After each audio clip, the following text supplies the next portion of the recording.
Hey Gus, Juju going down. How how tough is it at the cornerback position right now? Just with you guys have had injuries to a lot of guys you were expecting to play a lot of snaps. Yeah, I mean, yeah, you're right. I guess, like they say, it's part of the game, and it's unfortunate with Juju. He's playing pretty well for us, so it's we're evaluating that spot right now, just looking at our options. We're kind of in the midst of game planning now, so we'll take a look at that and just see what's best for our team. Thomas. Gus, the Saints have struggled inside the red zone all season. Can you describe how getting off the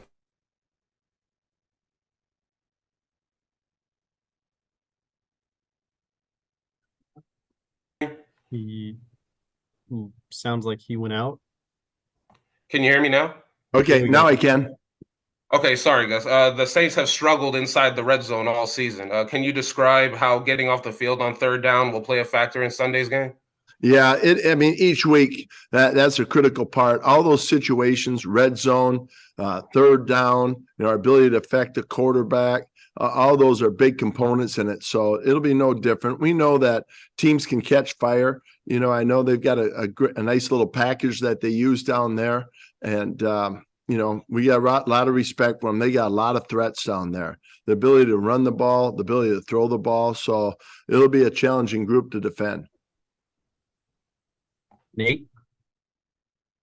Hey Gus, with all these injuries and youth at the outside corner spot, it seems like in some ways Kenny Moore's job's gotten a little more challenging or different this year. It seems like he's just raised the level up that much more, though. What have you kind of seen in him sort of turning the corner this year, from last year? Right. I think that, it's all about perspective with the nickel spot. Like we've always, even last year, appreciated Kenny Moore, what he's done. I know sometimes it's the picks isn't there, or the sacks, but what he does, just like, for example, that crack toss, where he has the ability to penetrate and get upfield and make a tackle for a loss.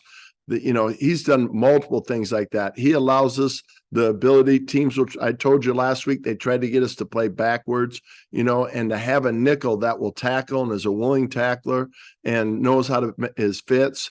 All those things, I think for us, we have great appreciation. So it's nice to see that also, getting a couple sacks and being around the ball. He had a misstop on an interception, but yeah, he's playing very well for us. And it's really good for that group, especially the young corners, to see just, what the standard looks like. And just as a quick follow-up, I mean, he is getting some more of those splash plays this year, tackles for lost picks. What have you kind of noticed that does for either his confidence or just his fit, just when he is kind of making those splash plays? Well, he's a playmaker for us. So, those guys, they want to make plays. So I think I will say this, we have a better understanding of our personnel and to try to position them in position to make plays utilizing their skill set.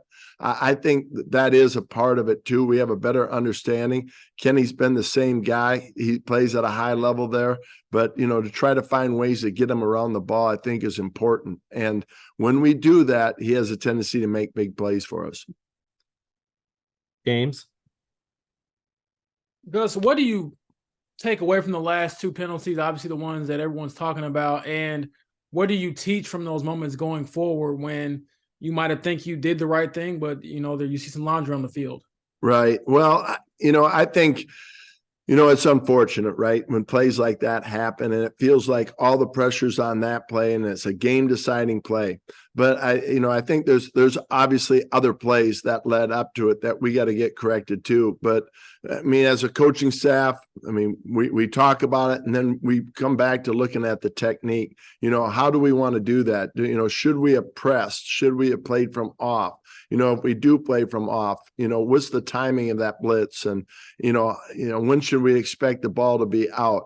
So we look at it more like that and say, hey, how do we get these guys in position where they're not in position for that to happen? Yeah.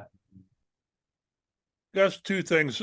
Since Kenny Moore was mentioned with the corner situation, you're not going to give away schemes and all that, but maybe do you use him more outside and try to find another option at nickel, or is that screwing with two positions? No, I think it's a great question. It's a great question. And it's a discussion we've had, to look at personnel. And obviously Kenny could play outside and, but now the inside portion and how valuable he is on the inside. And, now is, you're getting him out there in 11 personnel and then a nickel and just all the pieces to that. But I'm not going to lie, Jappy. I think we looked at that, but, we're still discussing what's the best for the team, but I would anticipate him probably playing more inside just because he's so valuable for us there. The other question, how unique of a challenge is to prepare for a Taysom Hill? It is challenging. I think what's unique about New Orleans is just all the different personnel groupings that they have. And, all the different variables. He could be in there with Carr and he's the quarterback. He could be in there with Carr and he's a tailback. He could be in there with Carr and he's a tight end. And, it's not like Wildcat where, the back probably can't throw very well. He can throw. So they force you to spend a lot of time on maybe 1 or 2 reps a game, something that might show up. But, for us, 1 rep, just like the 3rd down that we had, you miss it, you don't quite fit it up right, and it's a 69-yard touchdown run. So, it forces you to go through all the variables, what they could do, and sometimes you're chasing ghosts rather than, working on just their core principles that they do. Thanks, Gus. Kevin? Gus, I guess some of this dates back to maybe last year, but how do you go about closing out games better when you guys get that chance for the 2-minute drive there with the lead? Yeah, I think that, what I mentioned to our guys is we don't want them to play like robots back there, where they're thinking so much. Obviously, there's a lot of cues and things like that. They've got to understand situational football. But where there is no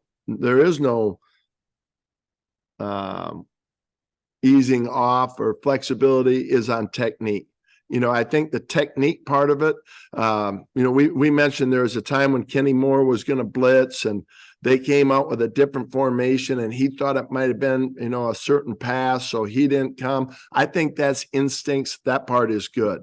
But when it comes to technique and fundamentals, there's where there's no easing up on. And I think in those final plays, those technique things that we did, we gave up a 30-yard pass, and it was more of a technique issue.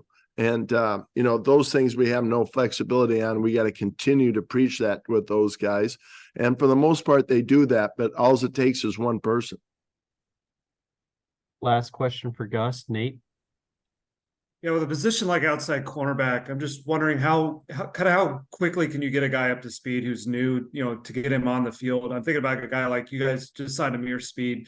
Like, is it possible in 1 week of practice to get a guy ready there, or is that more of a process? No, I think it, it's all based on, what the game plan is, and how complicated it is. And when you have new corners, you got to simplify some things. You maybe, can't do some of the things you'd like to do. But, when you're in this position right here, we have to be flexible. And if someone like that is playing, then we got to understand that part of it and try to simplify what we do so that they can play fast.